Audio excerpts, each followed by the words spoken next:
Hi guys, I'm Will at Cedardale Communications and welcome back to another video. Today we're going to discuss the subject of cheating and we're going to give you some 8 strategies to identify the common behavior that cheaters exhibit in a relationship.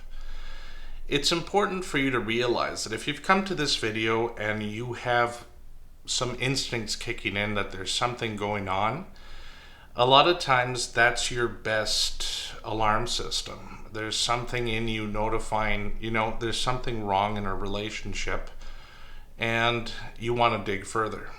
The most important thing to be able to develop a strong relationship and really define that it's a long-term relationship is making sure that the communication is always solid, but also that there's respect and trust in your partnership.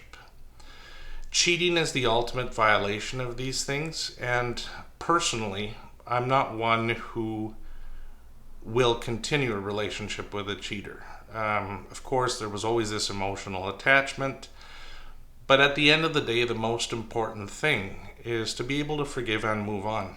I'll give you some strategies on how to kind of approach this at the end of the video.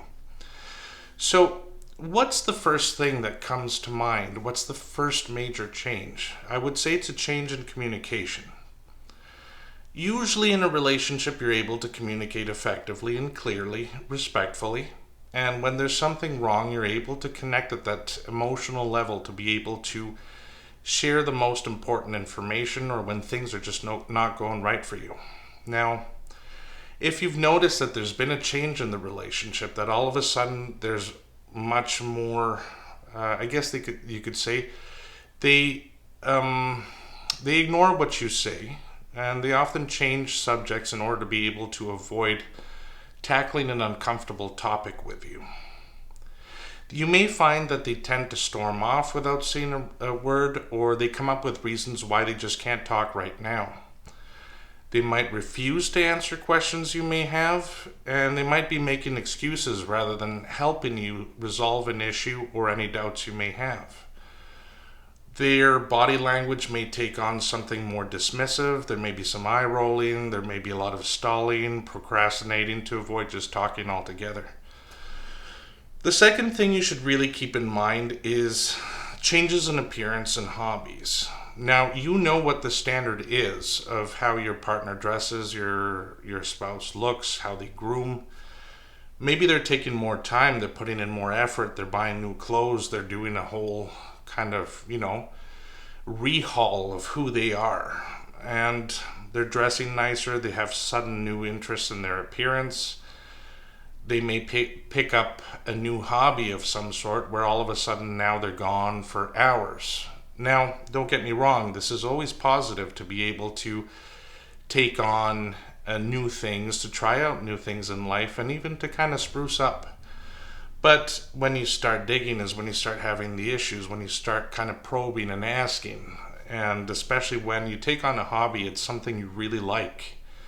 So if they're keeping you out of the hobby, at least to be able to participate in a spectator. Say, for example, you've got a girlfriend who likes to do roller derby, and all of a sudden now she doesn't want you to show up to practices, she doesn't want you to go to games, that kind of idea, They're very vague about their hobbies, and they just kind of brush you off. You no longer are part of her special life that she's building, or his special life that he's building. Your partner, you may find that they're working longer hours. He or she may not be coming back from work the same time they used to, and maybe much, much later. The third thing to keep an eye out is overall a change in attitude. Now, if they seem to exhibit a lower self-esteem, a lot of times that's associated with, I've done something wrong, I don't want to talk about it, and I just want to stay under the radar, especially that way. It's a pretty cool effect. Now,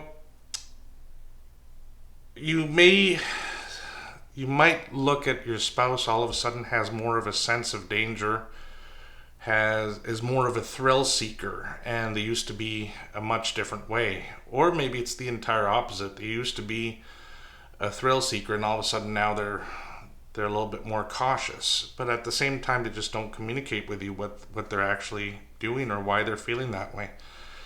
They may be more negative about you, about your relationship, about things in general that have something to do with the two of you together. They may become more critical of you, of what you're doing, and sometimes they may pick up fights, and when you're thinking that they might be cheating, you might bring it up and they might turn it around on you and say, "What are you up to? I haven't seen you in a while."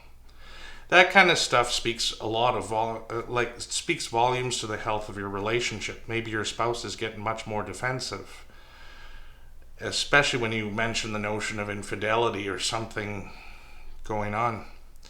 And when you ask about reassurance about cheating, it's something that becomes defensive, and they just do not feel satisfied, first of all, explaining anything to you, and you won't be satisfied with their response.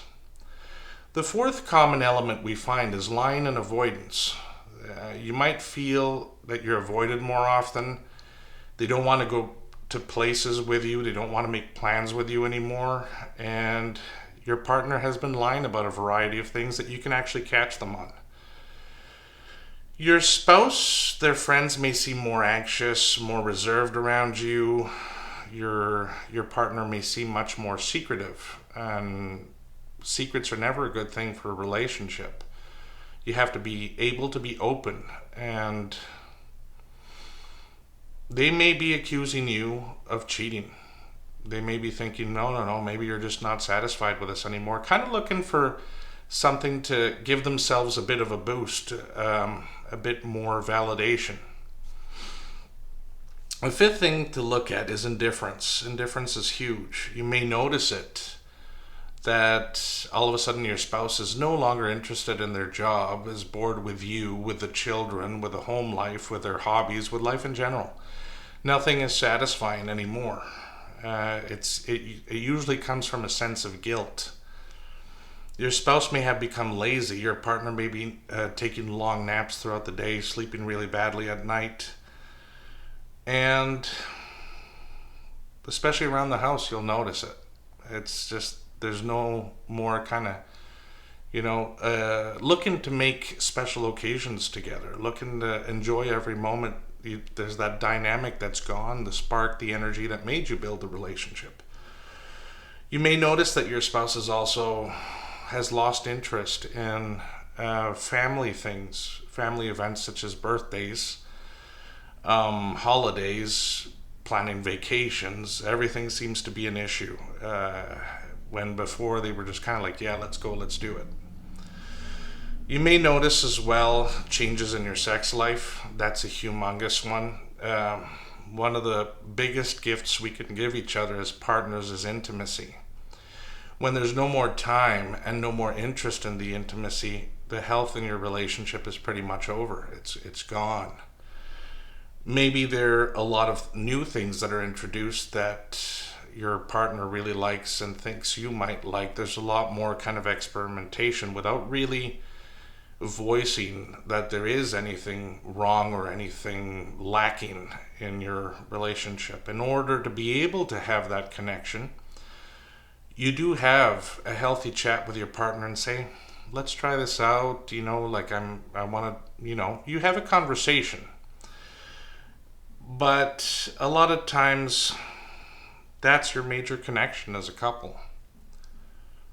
You may also end up finding out, going to a doctor's appointment, getting some blood work, that you now have a sexually transmitted infection and you did not stray from the relationship.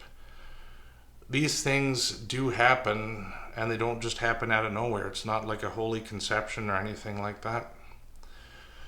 Another thing to look out for are money issues, and especially the spending patterns themselves. You may notice through credit card statements that there are some unusual things going on that just really don't make sense to you. Money may become an issue between the two of you, especially when you have a shared account, or there's, you try to consolidate both family accounts. And things that require planning, bigger purchases, like when you're looking at buying a house, a condo, moving on somewhere else, buying a car, something that impacts your relationship together. There's no longer that same kind of investment. The joy of building that wonderful relationship together seems to be kind of fading away. And a lot of excuses that may seem rational might come up, saying, "No, we can't afford this right now. We can't do this right now." When there is planning behind these kinds of things, you're able to sort of look at, yes, we can't do it right now, but maybe 2 to 3 years from now, if we save up enough money, we can buy that house we really want, or we'll be able to have that pool installed, or go on this awesome vacation together. So things like that are no longer a priority. The last thing to really take a look at, and it's sensitive because you start getting into more of like the privacy issues or whatever, but there are ways to gauge it, and there are ways to do it playfully and inquisitively rather than, like a police interview. Now, what you need to look at is the changes in technological use. Do you find that your spouse is all of a sudden, your partner, do you find them that they're all of a sudden unreachable and for long periods of time? Do you find that they don't take the time anymore to reply to you the way they used to? When you would send a text, maybe they reply to you the next day or say, "Oh, sorry, I never got to it." When we've got someone special in our lives, we can always take the 2-3 minutes to say, "Listen, this is not a good time, but I'll talk to you soon and I'll tell you what happened if you want to know." You might notice that their passwords are changed for certain accounts that you share together, and they won't share anything. They might get out of a cloud that you share together of information. They might be sneaking off to take calls or to text, and when you catch them, like say for example, you're sitting in your living room and then you find them in the garden texting away at something, and then you might want to go and say, "Well, what happened? Why did you go?" Something like that, or is something the matter that I can help you with? A lot of times when you have a good relationship, you're able to talk about these things openly and ask for help when you need to. And if you can't confide in your partner, you can't ask for the help you need in your partner, and you have to look externally. You know that it's a health issue, and it's hard to accept sometimes. Now, just to kind of close this up a bit, if you're in a situation where you find out you're being cheated on, the best thing I can tell you is forgive them. This is one of the hardest things to do because your trust, the respect you have, and the communication have all been violated.